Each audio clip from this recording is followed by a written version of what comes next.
حضرت ضحاک سے روایت ہے کہ نبی کریم صلی اللہ علیہ وسلم نے فرمایا، میت پر سب سے زیادہ سخت حالت اس وقت ہوتی ہے جب غسل دینے والا اس کو نہلانے کے لیے آتا ہے، اس کی انگلی سے انگوٹھی اتارتا ہے، جسم سے لباس اتارتا ہے، سر سے عمامہ جدا کرتا ہے، اس کی روح بے چین ہو کر فریاد کرتی ہے، جس کی آواز جنوں انسان کے سوا سب سنتے ہیں اور کہتے ہیں، اے نہلانے والے، تجھ کو خدا کی قسم میرے کپڑے بہت نرمی سے اتارو، کیونکہ ملک الموت کے پنجہ کی تکلیف سے مجھے پورے طور پر ابھی آرام نہیں ملا۔ پھر جب اس کو تختے پر لٹا کر اس پر پانی ڈالا جاتا ہے تو روح چلاتی ہے، اے نہلانے والے، خدا کے واسطے میرے جسم کو قوت سے ہاتھ نہ لگاؤ، کیونکہ وہ جان گنی گئی کی سختی سے زخمی اور چور چور ہو رہا ہے۔ پھر جب نہلا کر اس کو کفناتے ہیں اور پاؤں کی طرف سے باندھ دیتے ہیں تو روح کہتی ہے، اے غسل دینے والے، خدا کے لیے ابھی سر کی طرف سے میرے کفن میں گرا نہ لگانا، کہ میرے بیوی بچے اور تمام رشتہ دار دنیا میں آخری بار میری صورت دیکھ لیں، کیونکہ آج میں ان سے بچھڑ رہا ہوں اور اب قیامت تک یہ میری صورت نہیں دیکھیں گے۔ پھر جب اس کا جنازہ تیار کر کے گھر سے باہر نکالا جاتا ہے تو روح پکارتی ہے، اے جنازہ اٹھانے والوں، خدا کے واسطے ابھی جلدی نہ کرنا، تاکہ میں اپنے مال بچوں اور عزیز و قارب سے رخصت ہو لوں۔ اے جنازہ اٹھانے والوں، میں اپنی اولاد کو آج یتیم اور بیوی کو بیوہ چھوڑے جاتا ہوں، خدا کے لیے میرے بعد ان کو تکلیف نہ دینا، میں اپنے گھر اور مال و اسباب دوسروں کے لیے چھوڑے جاتا ہوں، اب یہاں کبھی واپس نہ آؤں گا اور قیامت تک کسی کی صورت نہ دیکھوں گا۔ پھر جب جنازہ اٹھا کر لے چلتے ہیں تو میت کہتی ہے، اللہ اللہ، اے میرے بھائیو، میں نے آج تک جو کچھ مال و اسباب جمع کیا تھا وہ صرف وارثوں کے لیے تھا، آج ان میں سے کوئی میرے گناہوں کا ذرا سا بوجھ بھی نہیں اٹھا سکتا، ہر چیز کا حساب مجھ سے لیا جائے گا اور میرے وارث کھائیں اور اڑائیں گے۔ پھر جب نماز جنازہ کے بعد دفنانے سے پہلے کچھ لوگ اپنے اپنے گھر جانے لگتے ہیں تو میت اپنے اپنے گھر جانے لگتے ہیں تو میت کہتی ہے، اے میرے بھائیو، خدا کے واسطے ابھی سے ایسا ظلم نہ کرو، مرنے والا تم سے مانوس تھا اور تم دفنانے سے پہلے لوٹے جاتے ہو۔ پھر جب اسے قبر میں اتارتے ہیں تو میت کہتی ہے، اے میرے وارثوں اور ترکہ پانے والوں، میں نے جو کچھ مال جمع کیا تھا وہ سب تمہارے لیے چھوڑا، خدا کے لیے مجھ کو دعائے خیر اور فاتحہ سے بلانا دینا۔ بزرگوں کا قول ہے، آخرت کی منزلوں میں سے قبر پہلی منزل ہے، اگر اس منزل سے نجات پا لی آگے چل کر اس سے زیادہ سختی ہوگی۔ حدیث شریف میں ہے کہ مردہ قبر میں ایسا ہے جیسے کہ کوئی شخص پانی میں ڈوب رہا ہو اور مدد کے لیے فریاد کرتا ہو۔ مردہ ہر وقت اپنے ماں باپ، بھائی بہن، اولاد اور دوست وغیرہ اپنے پسماندگان سے دعائے خیر و فاتحہ کا منتظر رہتا ہے۔ جب اس کو اس کے پسماندگان کی طرف سے کوئی تحفہ ثواب پہنچتا ہے تو وہ اس کے لیے تمام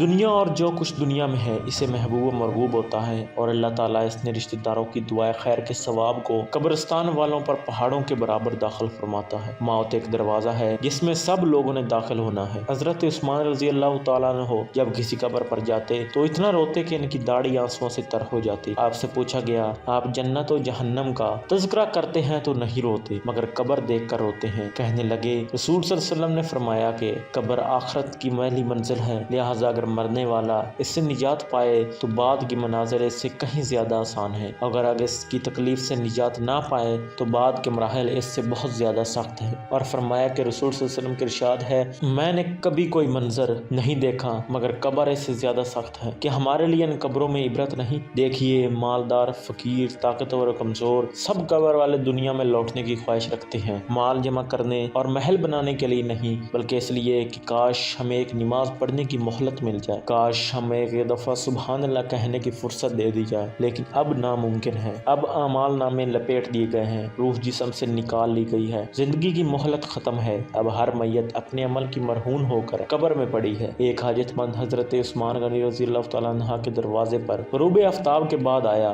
ابھی اس نے دستک نہ دی تھی کہ حضرت عثمان غنی رضی اللہ تعالیٰ عنہ کی آواز اس کے کانوں میں پڑی۔ وہ اپنی اہلیہ سے شکایت کر رہے تھے کہ چراغ کی بتی موٹی ہے جو تیل زیادہ استعمال کرنے کا سبب بن رہی ہے۔ حاجت مند نے جو سنا تو وہ سوچتا ہی رہ گیا کہ وہ ایسے شخص سے حاجت برائی کی کیا توقع کرے جو تیل کے معمول سے زیادہ خرچ پر اپنی بیوی کو سرزنش کر رہا ہے۔ اس نے ارادہ کیا کہ حاجت بیان کر کے دیکھوں، شاید میری کچھ امداد کر ہی دے۔ دستک سن کر حضرت عثمان غنی رضی اللہ تعالیٰ عنہ باہر آئے۔ حاجت مند نے اپنی حاجت بیان کی اور لہجے میں زیادہ زور دیتے ہوئے کہا کہ ضرورت کچھ زیادہ ہی ہے۔ حضرت عثمان غنی رضی اللہ تعالیٰ عنہ نے اس کا ہاتھ تھاما، بس بستی سے باہر لے گئے جہاں آپ کا سامان تجارت بڑی تعداد میں رکھا ہوا تھا۔ یہ سب تیری نظر ہے کیا؟ اس سے تمہاری ضرورت پوری ہو جائے گی؟ وہ شخص حیران ہکا بکا دیکھتا رہ گیا۔ چنانچہ اس نے عرض کیا، حضرت یہ سب کچھ میری ضرورت سے زیادہ ہے، مجھے خوشی ہے کہ یہ تمہاری ضرورت سے کم نہیں۔ امیر المومنین نے فرمایا، اے حضرت ایک بات بتائیے، چراغ کی بتی قدرے موٹی ہو پر آپ اپنی زوجہ محترمہ کو سرزنش کر رہے تھے، حالانکہ چراغ اس قدر روشنی رکھنے میں شاید صرف 1 درہم کا تیل استعمال نہ ہوتا ہو، گوارا نہ ہو، اور یہاں ہزاروں کا سامان مجھے بلا تعامل دے رہے ہیں۔ بھائی چراغ میں اقبال کا زیادہ اسراف ہے، اور زیادہ اسراف اللہ کو پسند نہیں، اور مجھے اللہ کے حضور اپنے اعمال کی فکر رہتی ہے۔